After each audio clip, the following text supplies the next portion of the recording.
সংগঠন মাথায় টুপি দিয়ে মুখের ভিতর বড় বড় লম্বা লম্বা দাড়ি রেখে সেই গালিগুলো খুব অনায়াসে তারা দিয়ে যাচ্ছে। কোনো কারণ নেই। আপনারা দেখেন কয়েকদিন আগে ইরানের উপর হামলা চালিয়েছে, সেইখানে বলতেছে ইরানে হামলা গেল, তারেক রহমান জবাব দেয়। আপনারা বুঝতে পারছেন কুকুরের জন্য যেমন মুগুর যথেষ্ট, ঠিক আমি বলতে চাই এই জামাত ইসলামের জন্য আওয়ামী লীগের মুগুরটা দরকার, খুব বেশি দরকার। আমরা আওয়ামী লীগ হয়ে উঠতে পারি নাই, আমরা আওয়ামী লীগ হতেও চাই না।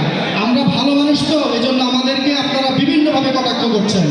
আমরা শুধু একটা কথা বলতে চাই, আমাদের ধৈর্যের কিন্তু একটা সীমা আছে। ধৈর্যের সীমা যখন অতিক্রম করবে তখন মুগুর কিন্তু আমরা হাতে নিব। আমি সেই দিন দেখলাম নাসিরউদ্দিন পাটোয়ারিকে বলতে, বগুড়ায় যায় বলতেছে, সিলেটে যায় বলতেছে এটা তো তারেক রহমানের শ্বশুর বাড়ির এলাকা, এইখানে রাস্তা এরকম কেন? আমরা একটা কথা বলতে চাই, তারেক রহমান এই দেশের প্রধানমন্ত্রী হয়েছে 20 দিনও হয় নাই। গত 1.5 বছর তো আপনারা ক্ষমতায় ছিলেন, রাস্তা আপনারা কেন করলেন না?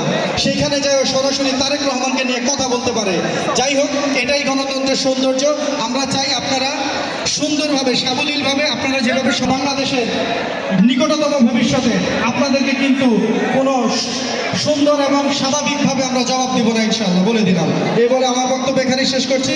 বাংলাদেশ জাতীয়তাবাদী দল জিন্দাবাদ, বাংলাদেশ জাতীয়তাবাদী ছাত্র দল জিন্দাবাদ। সকলকে ধন্যবাদ।